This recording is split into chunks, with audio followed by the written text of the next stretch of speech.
You're listening to Manx Radio on a Sunday. It's the end of the month as us. That means it's time for present politics and a month to go until the Manx budget. And the talk has been of finance. Not just finance, of course, but finance came into it. We've also talked in the month about abortion, the right to protect the scallop fishery, the Vision 9 affair, goats amuck in the Doon. Even Manx Radio has crept in for examination. And work on the promenade in Douglas is heading for a start. We have a hotel being built in Douglas, tucked up where no one could see it. What else? The castle mourners, still no official word about who's bought it and what they intend to do. In the studio, helping me examine these issues and more, Chris Robertshaw, who knows a thing or two about hotels, and whose deep loneliness on the back benches has been eased by the arrival of Kate Beecroft. Lawrie Hooper, who's been finding in the Keys it's one thing to ask a minister a question, it's another thing to get them to answer it. And defying a rent rise from Onchan, chairman of the commission is Anthony Allen. Gentlemen, thank you very much for joining me. We're going to start today somewhat differently because we've heard in the last fortnight of the passing of a stalwart of local authority politics in Mackle and Latley and Garth, Robert Muckton. And there's no other way to describe him, a lovely person to have on the programme, as we did have him from time to time, a real enthusiast. This I've taken from the summer last year when he was a guest. I asked him about the example set by infrastructure in giving the promenade then a skimming over, and why local authorities couldn't act as quickly. Because we didn't have the authority to do it, you see. We've had talks with Mr Harmer about footpaths and things, and basically we know that things are going to be devolved down to the commissioners, but and it's going to be expensive, and the rates are going to go up, and what have you. So we met with Mr Harmon and his department about sharing some of the costs of the footpaths to make it nice in our area, so we can say to our ratepayers, look, see, it's better, isn't it? And you've got to do that. You can't just tell them. You just can't publish a figure at the end of the year. It means nothing to them. Robert Muckton, who will be missed in local politics. Anthony Allen, you're in local politics. He approached local politics with a smile on his face. He didn't get carried away. And that's probably the best way to do it, isn't it? Do you think? There are many ways of approaching local politics. What drew you into local politics? You tried for the Keys, didn't you? I did. The thing is, with politics, what must be remembered is it's not a game, it's a very serious matter, and there are some very serious issues to deal with, both at local and at national level. But one of the ways to tackle them is perhaps to approach meetings and things without getting too annoyed, without getting too angry, but to actually say, look, isn't this the better way forward, with a smile on your face? I would agree with that. I think both in local politics and national politics, you have to work with other people. I may currently be the chairman, but things only happen once you get the vote, and it's the majority vote on all occasions. So you have to be firm on occasions? Always firm but fair, I think you'll find, and hopefully I'll be remembered for that, if nothing else. Lawrie Hooper, you of course came from local politics. I mean, local politics in the Isle of Man is concerned. Did you find that was the right approach, being fair when you had to be? I think definitely approaching everything with a very positive attitude is definitely the way to do these things. And I think what you said before, what Anthony just said, you've got to work with other people. I mean, me and Chris here will find ourselves quite often at opposite ends of the spectrum, but we still have to be able to work together at the end of it. And it's about remembering that there is a huge difference between the people and the business sometimes. Let's look over the island's relationship with the UK just for a moment, because we had another new person in the Justice Department looking after us, David Gawke, who in the past has been in the Treasury and I think took part in the negotiations with the Isle of Man over VAT, in which the VAT is going to be more VAT is going to be allowed back to us up to next year, I think, peaking at 340 million, which is going to be helpful, of course. Either of you gentlemen or any of you gentlemen have met Mr. Gawke, Mr. Robertshaw? No, I haven't, no. But I think he's well respected, and as has been said, he's a friend of the Isle of Man and the right guy, I think, for us in the Justice Department. Moving on as well, something that has been talked about in the week is the cost of our health department. Let's move on to that now, because we have obviously a new health minister, David Ashford. He's come forward. He's looked very enthusiastic about the job. He's spoken in Tynwald. He says, obviously, that things need to be done. But he says he's not going to be pushed into what he regards as knee-jerk reactions just days after he was approached. This was when he was talking about free prescriptions possibly being on offer, which he said would cost his department about $800,000. Currently, prescription charges themselves pull in roughly £620,000, and then there's the prepaid certificates, which adds up to further income of £120,000. And I know in the past that people have said, well, what about the administration of prescriptions, etc.? The analysis by the department shows that costs around about £16,000. I'm sure it would be one of the most popular policies any health minister's come out with for years. But I think I said at the very first day I was appointed, we're not going to make knee-jerk decisions, and that's in both ways, both unpopular decisions and popular decisions. Let's ask my panel here, as far as the health department is concerned, where do we go from here? We've got another review. People say a review. We've had them before. Will it get us anywhere, Lawrie Hooper? I honestly don't think it will. One of the key issues that I find with this review is actually the terms of reference that was set out by the Treasury Minister in his opening remarks, and one of the three of those terms of reference actually dealt with whether or not healthcare should remain free or largely free at the point of use.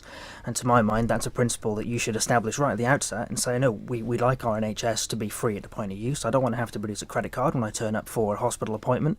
So why on earth are we asking this review to explore that as a potential option? To my mind, it's looking in the wrong place. It's looking at exactly the wrong thing. So how are we going to get the right outcome? Yes, Alfred Cannon, and I quote here, says he believes the Manx public would support paying for certain healthcare provisions. He says all options are on the table, including contracting out or charging for certain functions. Chris Robertshaw. Well, you won't be surprised, and Lawrie won't be surprised to hear that I actually don't agree with him. I fully supported Alf Cannon in his motion. And what he's trying to do is go back to first principles, and it's something I've encouraged for a long time.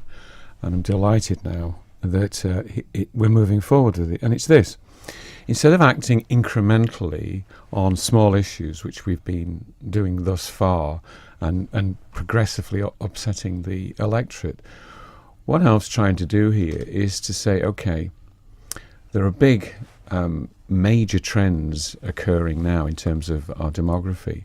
And this is going to significantly impact on the future cost of health.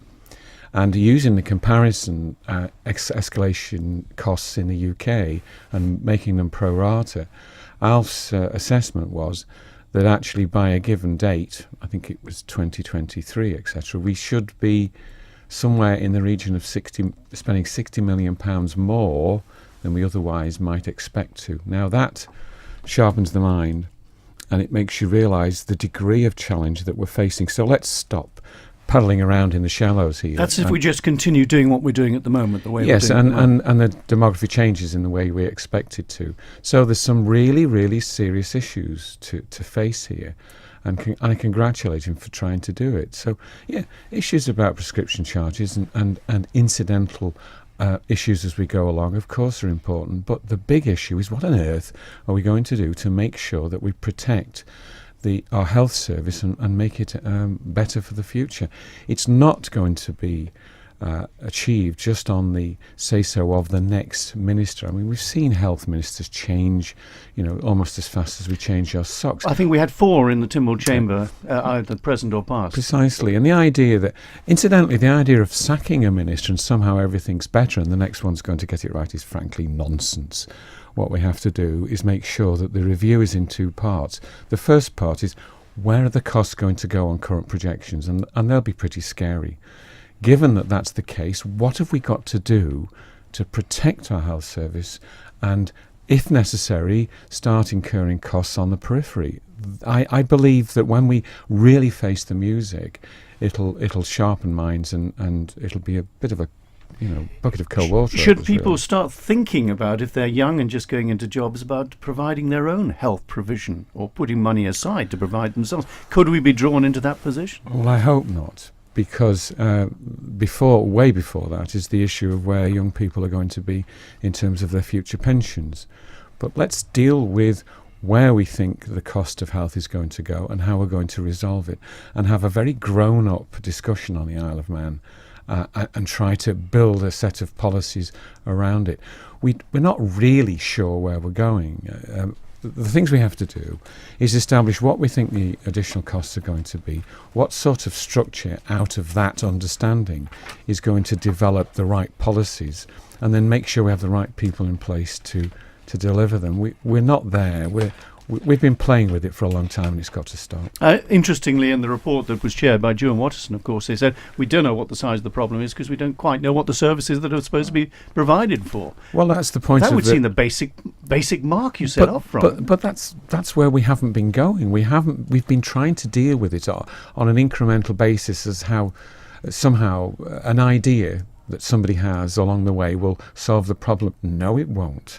And we have to go back to first principles, quite fundamental and structural issues relating to how our hospital's going to work, how regional services are going to be delivered. It goes on and on. Yeah, Anthony Allen, is a sea change necessary here? A big move in this direction? Personally, I was pleased at the announcement of David Ashford as the new minister. I think he's a person that will go into detail. I don't support going for another consultation. I think the answers are much closer to home.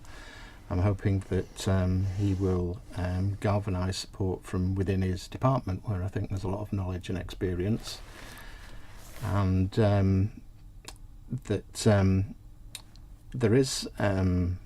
Has just been mentioned fairly recently with comparison with the UK, people need the NHS usually when they come towards the end of their life. As people get older, that's where more of the demand is.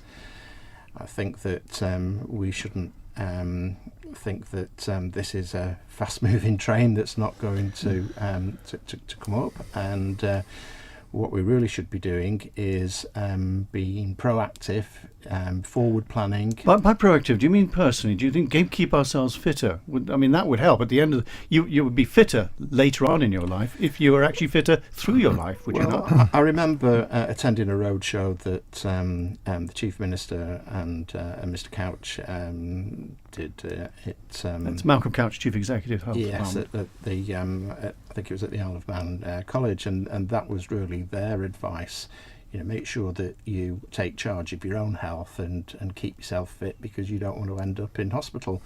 Very good advice it is. However, there are times when, through no fault of people's own self-governance, they become ill.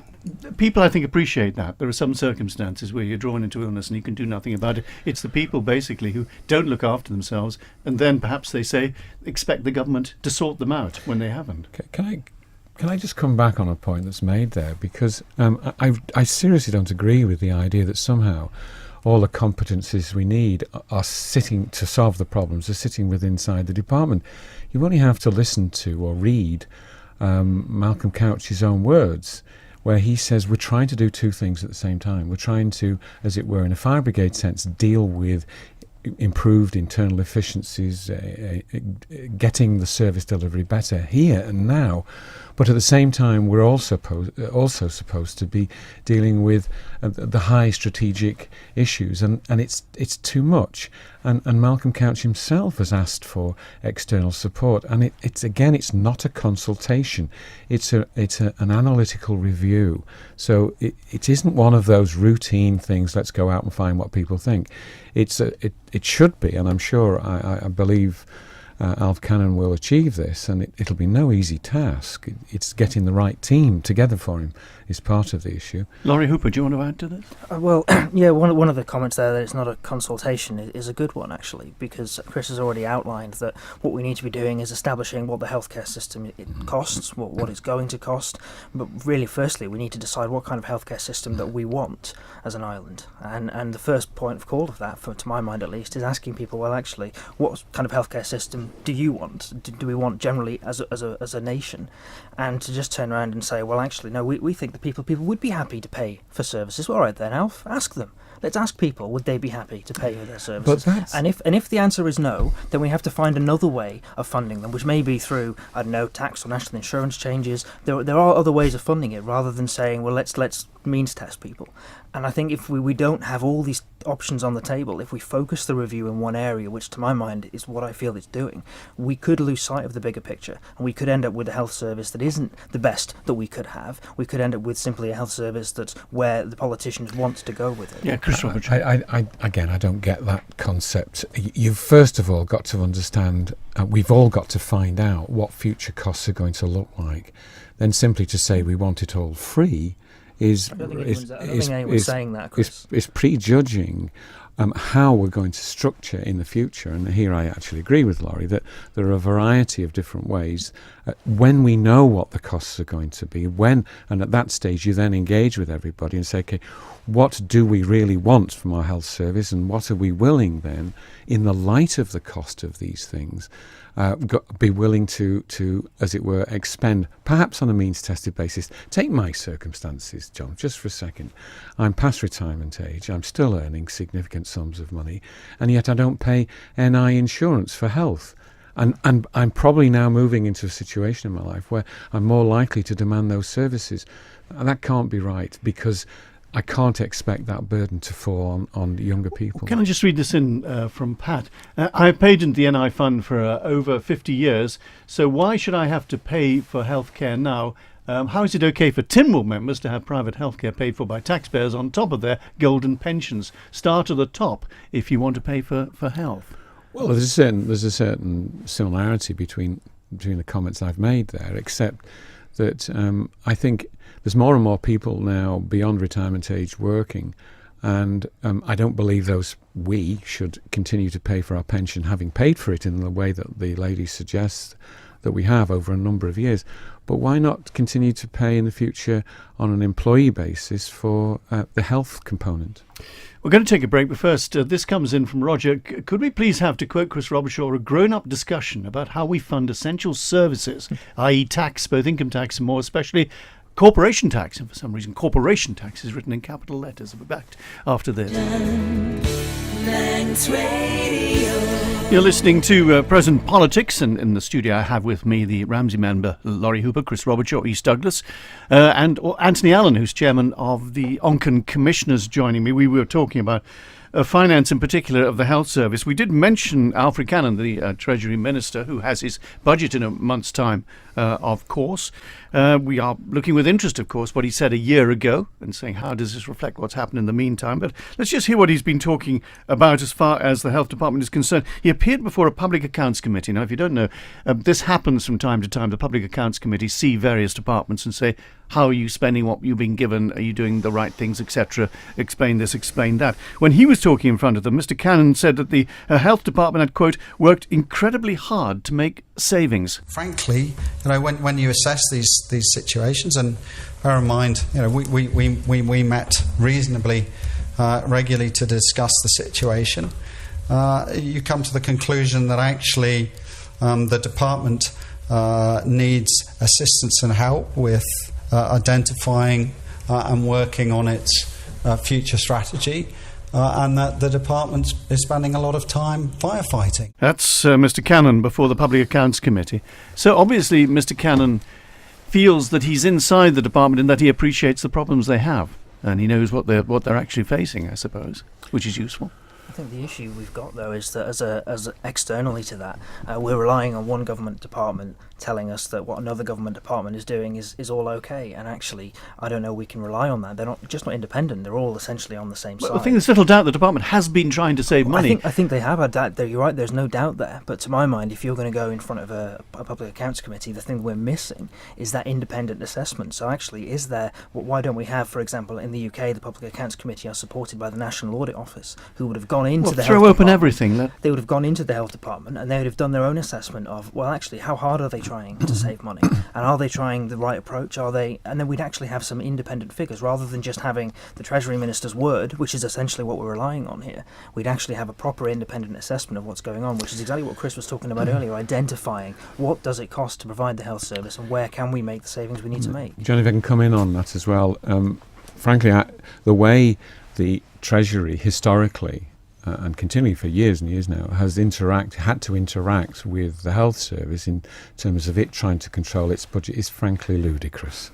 It's out of date, old-fashioned and inadequate. Well, it's 30 million over 3 years, plus another 11 million was given. Yes, but you see, the only control effectively Tynwald has over the expenditure for health is through the Treasury's budget control, which is so clumsy. It's just hopeless, and I don't blame Treasury for wanting to go into this review, and I don't blame the Health Service for wanting to seek external guidance and support. It's a really big issue, this. Let's move everything on. It's an enormous department. Are the mechanisms built for a budget that didn't reach when it was actually brought into place $250 million, which is what are we talking about? Enormous amounts of money.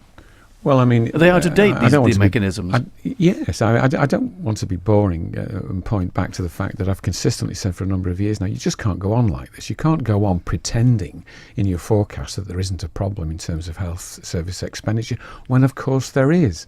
And at last now we're facing the truth, which is a good start at least. Let's just move on, because we've had quite a bit of talk about scallops recently. A week ago, the government, through its department, basically said to the Scots, we're not happy with the way you're treating our offshore limits. I think we think some of you are basically not playing by the rules. And then on Friday, of course, it was called off after what the Scottish broadsheet The Herald called a scallop war. Howard Quayle was involved. He talked to Nicola Sturgeon. He said discussions with her had been very friendly. No, we're looking at working together for a solution that doesn't affect or punish the responsible skippers, but goes after those ones breaking the law. And that's something that everyone is in agreement with. Everyone supports the Isle of Man's right to take action to protect the scallop beds to ensure we have a sustainable future. It's coming up with a solution that everyone can agree with.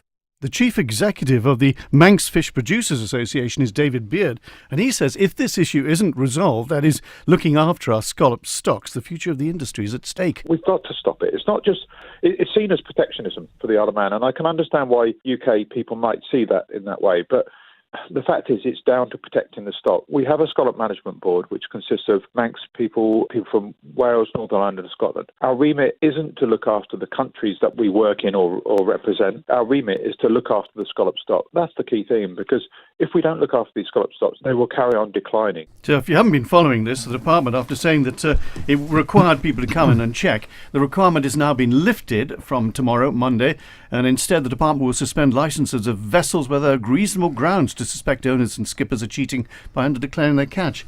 But we've heard, Lawrie Hooper, it's very difficult to catch these people, isn't it? And we've heard that said by the department itself. We've only got one boat out there, the Barul, whose job it is to do it. By the sounds of things, yeah, it isn't an easy thing for the department to police. What worries me more is the department or the government as a whole really took this quite a strong unilateral action, and then almost immediately, on pressure from the UK, has decided to not to roll back necessarily, but to change its approach almost completely. And it's doing this over something that is quite fundamental to us. Our scallop stock's quite important to the island as a whole, and yet we're engaged with the UK on so many wider issues as part of the whole Brexit negotiations. Is this going to happen with other issues that are even more fundamental perhaps to our... quite important. So as go the scallops, so go the fishing industry, I should think, the Isle of Man, because it's all we've got left in large numbers, isn't it? We used to have herring once upon a time, didn't we? We don't have anyone from inside the Council of Ministers, Chris Robertshaw, but would this be a decision a week ago that would have been passed around the Council of Ministers, do you think, before they would have actually gone and the department actually come out with what were strong words aimed at the Scots? Well, I'm going to suspend judgment on this issue because, I mean, we've heard already that this is really important to protect our stocks, and at the end of the day, it's all about outcomes rather than necessarily the detail between where we are now, which is, look, this isn't satisfactory, and where we need to get to where we are absolutely satisfied that we have the necessary controls to protect our stock. And if necessary, as a member of the Environment and Infrastructure Policy Review Committee, we will look at the matter and comment at that time. Anthony Allen, is this something where the Isle of Man should occasionally come out and say, look, we feel that strongly about these things, we will take a stand? Personally, my point of view is that I'm disappointed to hear this news. reflecting on recent comments that have been made by the government in the fostering relationships with the UK, in particular with Brexit on the horizon, and also that the Chief Minister made a special journey to meet with Nicola Sturgeon. Maybe this is a reflection that our relationships need to be a lot stronger, and certainly when we call for support, whether it be for protection of our own scallop industry or ensuring that we're not adversely affected when it comes to Brexit, that those people that have said that they will support us will stand up and support the Isle of Man. Did we do the right thing, though? I mean, should we have stood up and waved our arms in the air and said this shouldn't happen? Personally speaking, I think that we should stand up. We shouldn't go in with a strong point of view and be seen to be capitulating because we're told off about it and sent away. Because, David Beard says virtually we would lose the scallop industry if this continues, with the bottoms of the seas being raked of scallops, etc., without better harvesting, without better methods of making sure they stay, which is worrying for the island, isn't it? Absolutely. With our history as a fishery nation. Can I just throw something in your direction, Anthony Allen, that's just come in? As an Onchan resident, I've recently heard that an idea was put forward for a silent disco for children under 16 of Onchan and was stopped because of noise. Is this correct? As I can't believe this, with the fact there are no places for children of Onchan to go. What is a silent disco? You dance without noise. You're asking. You have headphones on. You're asking the wrong person. Oh, you have headphones on, do you? Essentially, So you've been to one of these, have you, Laurie? I haven't. It is slightly too young for me as well, but yes, it is essentially. So everybody has headphones on, so there's no noise, and they're all jigging around, etc. But this was stopped because of noise. But you know nothing of this, Anthony. I do know everything about this. Right. It was a suggestion that was brought to the commissioners for consideration. It was considered by all the commissioners, and it was unanimously decided that it wasn't something that the commissioners wanted to support. Can you say why? It would seem fairly harmless, isn't it? A noiseless disco. Didn't think it was a sound idea, I suppose. Sorry. Yeah. What were reasons? There was a potential noise issue. As the stomping of feet. Much more than that. When you get kids together, noise happens. Is that what we're talking about? Absolutely, and there were other businesses in the near vicinity that may have experienced some kind of nuisance as a result of that activity. From having kids in the area? No. This is a closed environment, right? And there are adjoining businesses to this closed environment. Lawrie Hooper. I was just going to say, really, it does kind of show that the different approaches taken by various local authorities around the island, because I think, as the contributor said, doesn't seem to be a lot for kids to do. And you've got places like Ramsey commissioners, for example, who are supporting the construction of a new sports hall in the town to try and provide more facilities. And I think it's something that really all local authorities should be exploring, and whether or not things are suitable for individual areas is obviously up to the local commissioners to decide. But it is quite heartening, at least, to see that things like this are being considered, even if they're being rejected. At least it shows that local authorities are starting to step up and grasp the nettle and say, well, actually, what can we do? Let's think of some ideas and see what we can do to try and encourage and provide more facilities for younger people. Yeah, can I just add that we've got a great facility in the Onchan hub, and certainly that would be a facility that if anybody wants to organise a silent disco, I think they should look to that particular the Onchan venue. hub, is that the one behind the Commissioner's offices? That's right. It was what was the Youth and Community Centre has now been renamed as the Onchan hub. Can I just ask you, Lawrie Hooper, about the courthouse while we have you on this subject? Has it gone any further? As far as I'm aware, it hasn't. It's still tied up in the whole legality of the situation of the transfer. So just waiting to hear from the commissioners really on where they're at in that part of the process, and then how quickly they're going to take it forward from there, really. This from one of our listeners. We pay for defence to the UK. Surely this falls within the remit. I presume this is talking about scallops. We used to have British fisheries protection vessels here. Where are they?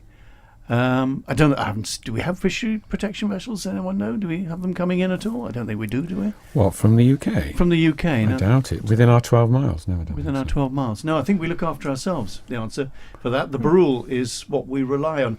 Re-health budget, there's a tendency to imply the DHSC are profligate with spending, but it's worth pointing out that our per capita public health spending is less than that of UK countries and most Western countries. Yeah. That's not to say there isn't potential for improving the service. DHSC staff have suggested many ideas, as Daphne Kane recently pointed out in Tynwald. So we're not, as they say, profligate, although, of course, in the years when we had quite a bit of money coming in from the VAT agreement, it was easier to provide what was required by the public. Well, that's the complexity of the issue, is that we're going to have to continue to spend more on health in the coming years, and at the same time continue to find efficiencies. So it's quite a complex matrix of issues. With regards to the PS Public Service here on to Public Service Broadcasting Committee, PSB Committee, which affects Manx Radio, of course. If the total UK spend on radio advertising is around £10 per head of population, the equivalent of 850,000 on the island, why on earth do we issue 3 radio broadcast licences? To save taxpayers' money, surely there should be a maximum of 2. We pay Manx Radio £850,000 a year. That's from Peter. So we've moved on to the Manx Radio discussion. Well, I think there's a general consensus that we're pleased that we've got the committee looking at it, and I think over the years, recent years particularly, there's maybe I've misjudged this. There's a growing sense of anxiety on the island that we're not really being treated fairly by the BBC in terms of our licence fee, and I think that's being accentuated increasingly by people migrating out to other services, Freesat and Amazon, Apple, Netflix, etc. And then looking at what other islands, for example, Crown dependencies are achieving in their relationship with the BBC, and increasingly we're beginning to say, are we really in the right place? And my knee-jerk reaction at this stage, and I look forward to the Select Committee's work, is actually we're not. There's work to do. So where should Manx Radio be going? What's its USP, and is it fulfilling that USP? Well, unique selling point. Well, I mean, good on you for trying to get your videos in recently, but I think we need to show ourselves much more sophisticated in terms of our video and audio broadcasting, and I think that's where the challenge lies. It's interesting that you focus on Manx Radio. This committee is actually looking at public service broadcasting as a whole, rather than looking at any individual station. So the question that was asked to start off this discussion was, do we have too many licenses? That's the kind of thing this committee is going to have to look at, really, is the whole picture of not just, well, how's Manx Radio doing? How do we make Manx Radio more efficient? Actually, the more fundamental question is, how do we want our public service broadcasting to be dealt with on the island? Do we want it to be Manx Radio? Do we want it to be the BBC? Which is going to be best? Do we want a mixture of both? This committee is going to have to consider a wide range of issues, and hopefully they will end up recommending that we should be supporting our local radio stations, and we should be finding a better way of dealing with that. But it may be they come out with something entirely different. Who knows? Anthony Allen, is Manx Radio doing the job that it was signed up to do, if I can put it that way? This is an area outside my area of expertise. But presumably do you listen to Manx Radio?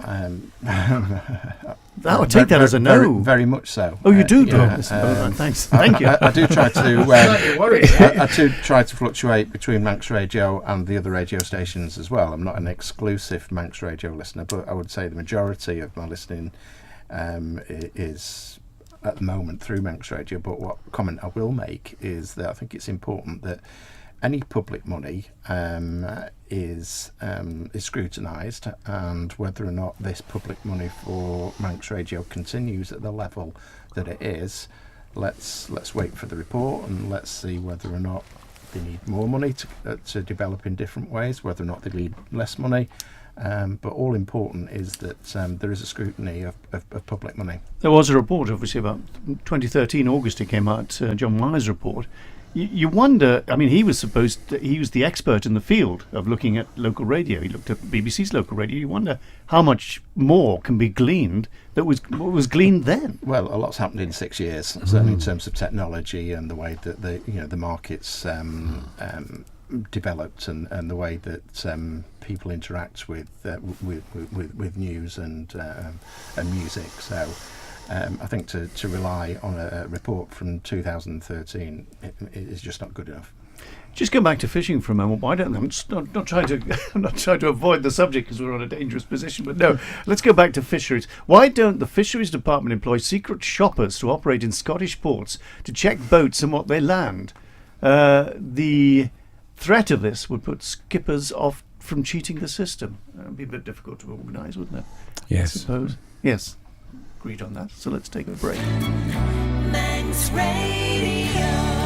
You're listening to Present Politics, and round the table I have with me Anthony Allen, who's chairman of Onchan Commissions, Chris Robertshaw, the East Douglas member, and Lawrie Hooper from Ramsey. Can I go on to the abortion debate, which obviously is amongst us? It's gone through the first reading in the House of Keys. No discussion then. It went through, as they say, on the nod, along with a couple of other bills, but discussion will start this week when it goes to its second reading.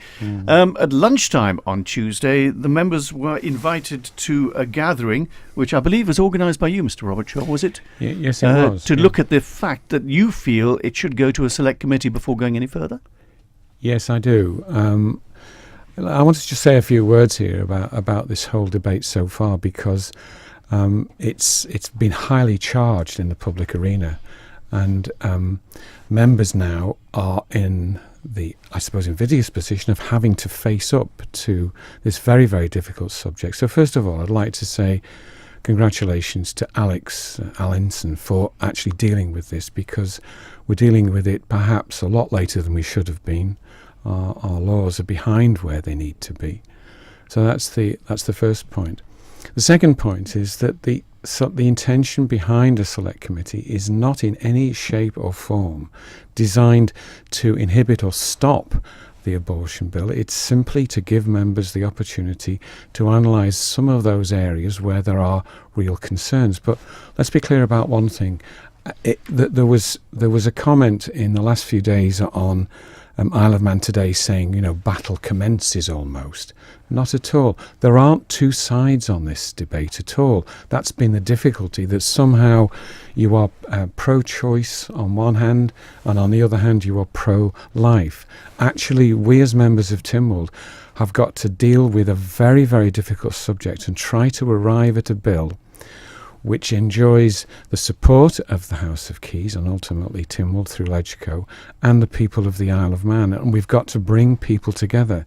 We've got to deal with some very, very difficult things. And my view is, in order to help us get to the point where we get the bill through, that we've honestly and seriously dealt with some of the difficult things which in my mind still remain unresolved, and that's a view shared by the people as well. In the consultation, 3,500 I think responses. It's one of the largest consultations I've ever held, or the responses. Absolutely. Anyway. And in that consultation the instructions to the members was very clear that things have got to change. So then it falls to us to interpret those views and make sure they're delivered in a way that shows we've shown full responsibility. Our core job is to deal with legislation carefully and properly, because whatever we decide now is going to be with us for a generation or more. Legislatures do not deal with abortion issues very often.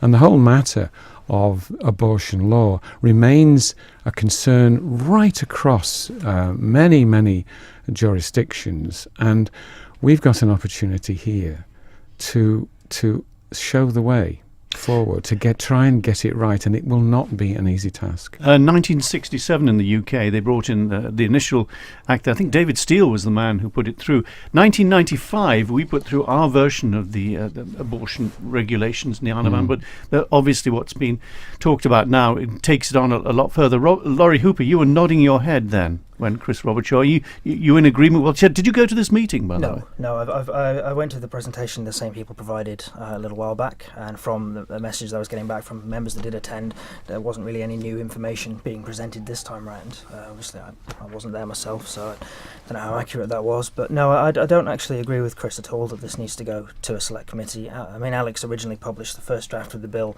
months ago, and Chris was rightly said that legislation is the main part of our job, and I think if any members haven't read the bill, gone out and got their own advice, talked to people in the field themselves in those months since the bill's been out, if they haven't read through the consultation responses, and now they're saying, well, we'd like to abrogate our responsibility and get a committee to do all this work for us, that's definitely not the right approach. I don't personally see what a committee will add to this process. We've had a huge consultation.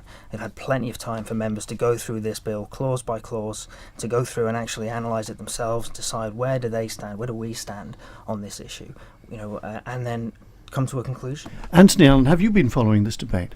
I have been following it, and it was something that when I stood for election last year, I was contacted by various bodies, and it was certainly an emotive subject then, as it is today. As Chris has quite rightly said, it is very important legislation. The fact that there is a select committee looking at it now, I think, is perhaps... You're shaking your head. It's No, the idea was No, whether there should be a select committee. The idea is whether there should be a select committee. I mean, recently, for example, we've been looking at Lisvane, and in many jurisdictions, for example, it's normal for bills to go to a bill committee so that it further advises members as they're trying to arrive at their conclusions over particular clauses. Now, here we have the most important, the most difficult bill that certainly I've faced in the time I've been in Keys, and probably the whole of this house, and probably for some time to come. And yet, for some reason or other, there's this desire not to allow a select committee to contribute to the thoughts and mindsets of members. If I could just come back on that. Yes, we please recently do. passed the Equality Bill, 200 and something odd pages, hundreds of clauses, 25 schedules. There was no call for that to go to a committee. That was a hugely complex piece of legislation, which will actually, and is having, fundamental impact on people's lives. Yeah. And yet members didn't feel that bill was worthy of a committee, and yet somehow this much smaller bill is, simply because of the nature of the debate.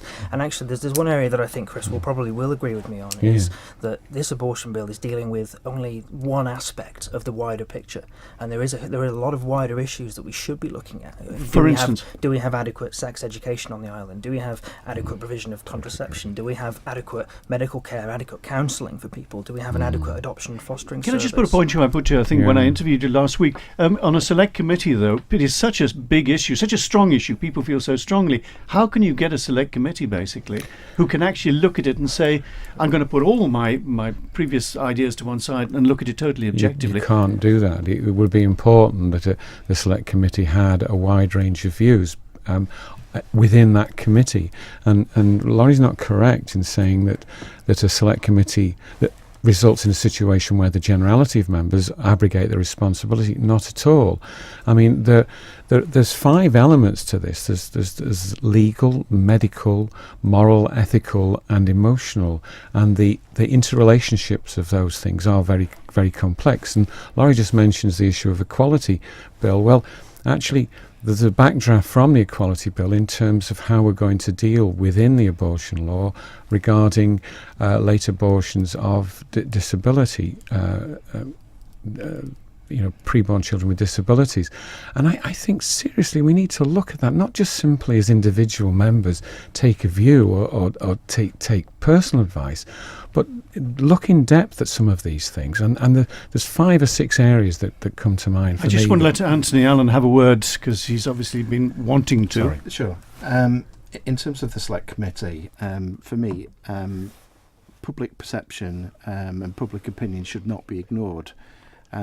If Chris is saying that there isn't a select committee in place yet, but just to cover that off, just so that it's not felt that there hasn't been a thorough examination of this very important question, then just for the little bit more time than that would take, then that's. I think the fear is that it would take more than a little bit of time. It would it would delay the whole process. Whatever time it takes, it's not going to. Chris is shaking his head.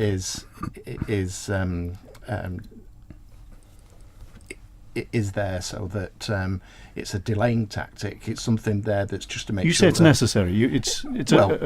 It may be necessary, but can I also add that the important point for me, whether there is a select committee or not, is that the elected representatives, the MHKs that were elected last year, do not abrogate their responsibility and make a decision on this matter. That is the most important point, because they're the representatives. Chris Robertshaw, you have to be fairly quick approaching the end of this hour. Yes, indeed, and it's not at all an attempt to kick anything into the long grass. If we did that, we'll fail miserably. That's why I specifically put a date for the select committee to return with its assembly of thoughts and evidence. So do we know that date? Have you publicised it? Yes, it's in June. One or two members have mentioned that they might be bringing an amendment forward to bring the date back a little bit. The only reason I went for June was I wanted to avoid the TT week and fortnight period, but otherwise I might have tried to shorten the period of time, because there isn't a massive areas that we have to consider. That within the bill, which will eventually arrive in law, there are 5 or 6 areas that need in-depth I have to close it there because we're coming up the news, but we've got another hour after this to discuss, and I'm sure we're going to get contributions from yourself. There's other things I want to discuss, like the public sector rents increasing, which Onchan have taken a stand about. But now it's news time.